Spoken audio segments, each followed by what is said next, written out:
हम इस चैनल पे फिजिक्स के 11, 12, 9, 10 सभी क्लासेस की फिजिक्स के most important and conceptual topic को लेकर बात करेंगे। आज के टॉपिक है इलेक्ट्रिक फील्ड। इसके पहले मैंने थोड़ा सा ऊपर एक शॉर्ट वीडियो डाला गया है, उसको आप देख सकते हो। उसको अगर डिटेल्स में आपको चाहिए होगा तो आप उसको कॉपी कर सकते हो। आते हैं इलेक्ट्रिक फील्ड टॉपिक में। इलेक्ट्रिक फील्ड टॉपिक पढ़ने के पहले हमें पता होना चाहिए कि चार्ज क्या होता है। चार्ज होता है fundamental properties of a matter. Charge दो टाइप के होते हैं, एक होता है पॉजिटिव चार्ज और एक होता है नेगेटिव चार्ज। तो पॉजिटिव चार्ज नेगेटिव चार्ज जब भी रखा जाता है तो उसके आसपास एक चार्ज की फोर्स को हम फील कर सकते हैं। आप इसके साथ रिलेट कर सकते हैं जैसे मैग्नेट जहाँ पे भी रखा जाता है उसके आसपास आप मैग्नेटिक फोर्स को फील कर सकते हो। अब मैग्नेट को रखना है, उसके आसपास अगर छोटा सा कोई भी सेक्टर लेकर आओगे तो वो अट्रैक्ट करता है। तो ऐसे ही हम बोल सकते हैं कि मैग्नेट के आसपास मैग्नेटिक फील्ड है। ऐसे ही चार्ज, जब हम कोई भी चार्ज को रखते हैं तो उसके आसपास इलेक्ट्रोस्टैटिक फील्ड, इलेक्ट्रोस्टैटिक फोर्स, ये दोनों ही क्रिएट होता है। तो हम देखते हैं अलग अलग करके पॉजिटिव चार्ज के लिए कैसे होता है एंड नेगेटिव चार्ज के लिए कैसे होता है।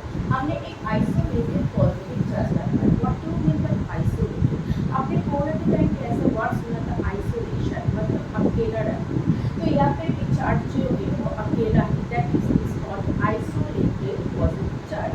इसके वैल्यू बुक में दिया हुआ है, आप अगर इंस्टेंट को फॉलो करते हो तो यहाँ पे दिया हुआ है Q ग्रेटर देन 0, मतलब 0 से ज़्यादा कोई भी वैल्यू हो सकता है पॉजिटिव में। तो ये होता है आइसोलेटेड पॉजिटिव चार्ज। इसकी इलेक्ट्रिक फील्ड होगा आउटवर्ड, इस पार्ट को बोला जाता है आउटवर्ड। ये जो बाहर की तरफ हम एरो ले रहे हैं इसको बोला जाता है आउटवर्ड। ओके, ऐसे हम नेगेटिव चार्ज के लिए देखेंगे। देखिए नेगेटिव चार्ज मैंने ड्रॉ किया है। नेगेटिव चार्ज के फॉर्मूला या फिर नेगेटिव चार्ज को डिनोट किया जाता है Q लेस देन 0, मतलब 0 से कम। 0 से कम मतलब नेगेटिव चार्ज। इसके जो इलेक्ट्रिक फील्ड की डायरेक्शन होता है वो होता है इनवर्ड, इसको बोला जाता है इनवर्ड, अंदर की तरफ डायरेक्शन। ये होता है outward and inward. Outward for positive charge, inward for negative charge. अब आप देखेंगे अगर दो चार्ज एक साथ हो गया तो क्या होगा। जैसे हमने एक पॉजिटिव चार्ज ले लिया और एक नेगेटिव चार्ज, तब क्या होगा। Very much simple, positive charge से इलेक्ट्रिक फील्ड नेगेटिव चार्ज की तरफ जाएगा, पॉजिटिव चार्ज से इलेक्ट्रिक फील्ड नेगेटिव चार्ज की तरफ जाएगा, पॉजिटिव चार्ज से इलेक्ट्रिक फील्ड नेगेटिव चार्ज की तरफ जाएगा, पॉजिटिव चार्ज से इलेक्ट्रिक फील्ड नेगेटिव चार्ज की तरफ जाएगा। ऐसे ही सिर्फ इस तरफ नहीं जाएगा, कुछ इलेक्ट्रिक फील्ड उस तरफ भी जाएगा। देखिए जो पहले वाली ड्राइंग पे अब अगर पॉजिटिव इस तरफ भी है तो ऐसा ही कुछ यहाँ भी होगा। अब सवाल ये आता है बच्चों के कि ऐसे क्यों नहीं गए। ऐसे इसलिए नहीं गए क्योंकि पॉजिटिव चार्ज नेगेटिव चार्ज को अट्रैक्ट करता है, तो उसकी जो फील्ड लाइन है वो काफ़ी हद तक नेगेटिव चार्ज की तरफ ही होगा। यहाँ से भी चार्ज का जो फील्ड लाइन होगा वो इनवर्ड होगा।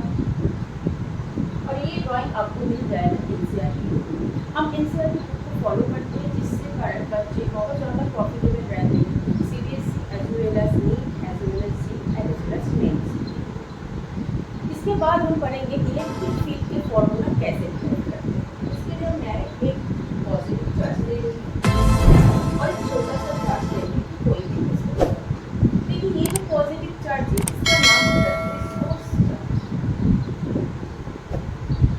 सोर्स चार्ज मतलब होता है जिस चार्ज से बहुत ज़्यादा इलेक्ट्रिक फील्ड निकल रहा है या फिर जिस चार्ज की तरफ बहुत ज़्यादा इलेक्ट्रिक फील्ड आ रहा है। पॉजिटिव होगा तो निकल रहा है इनवर्ड बोलेंगे, आउटवर्ड बोलेंगे, एंड नेगेटिव होगा हम बोलेंगे इनवर्ड या आ रहा है।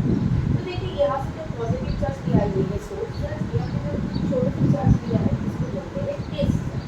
टेस्ट चार्ज क्यों है? टेस्ट चार्ज वर्ड को आप आपके घर पे जो टेस्टर होता है उससे भी रिलेट कर सकते हैं। जैसे हम कोई भी इलेक्ट्रिसिटी बोर्ड में टेस्टर से हम देखते हैं कि पूरे घर का इलेक्ट्रिसिटी काम कर रहा है कि नहीं। ऐसे ही यहाँ पे होता है टेस्ट चार्ज। इस टेस्ट चार्ज हम यूज़ करेंगे इलेक्ट्रिक फील्ड कैलकुलेट करने के लिए। तो यहाँ से इसके जो डिस्टेंस है हमने ले लिया है r डिस्टेंस। अब ये टेस्ट चार्ज यहाँ पे भी ड्रॉ कर सकते हैं, यहाँ पे भी कर सकते हैं, यहाँ पे भी कर सकते हैं। ऐसा कोई मैंडेटरी नहीं कि हमेशा यहाँ पे है। तो यहाँ से इसका जो डिस्टेंस है हमने लिया है r। इलेक्ट्रिक फील्ड बोला जाता है जब इसको इस तरफ लेकर आए, इस टेस्ट चार्ज को सोर्स चार्ज की तरफ लेकर आएंगे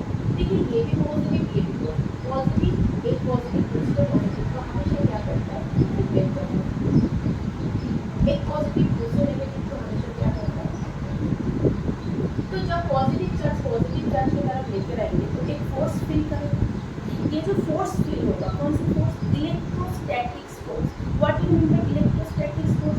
जब चार्ज रेस्ट में है और उसके कारण से जो फोर्स आपस में लगता है, जिसको हम कूलम्ब्स लॉ या कूलम्ब फोर्स भी बोलते हैं, उस फोर्स को फील करेगा पर यूनिट चार्ज के लिए या फिर पर यूनिट डिस्चार्ज के लिए, उसको बोला जाता है इलेक्ट्रिक फील्ड। तो E is equal to F की जगह पे F का वैल्यू होगा कूलम्ब फोर्स के साथ। कूलम्ब फोर्स का फॉर्मूला होता है 1/4πε0। यहाँ पे इसके नाम दे देते हैं कैपिटल Q, इसके नाम ऑलरेडी दिया हुआ है स्मॉल q। तो capital Q into small q not by r square होता है इन दोनों के बीच के डिस्टेंस, और q नॉट था, इस q नॉट को हमने यहाँ पे लिख दिया। तो q नॉट कट हो गया, तो रहा q बाय 4πε0 r स्क्वायर। अब देखिए 1/4πε0 इक्वल टू होता है k, तो k q by r square. इस स्केलर फॉर्म पे हमारी इलेक्ट्रिक फील्ड डिराइव हो चुका है। अब हम इसको लिखेंगे वेक्टर फॉर्म। तो वेक्टर फॉर्म पे लिखने का तरीका क्या है? इसको एज इट इज लिखेंगे, फिर से लिखेंगे E is equal to k q by r square.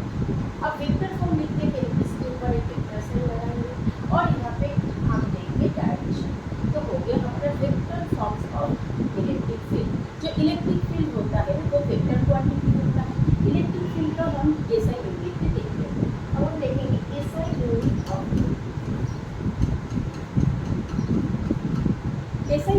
Electric field होता है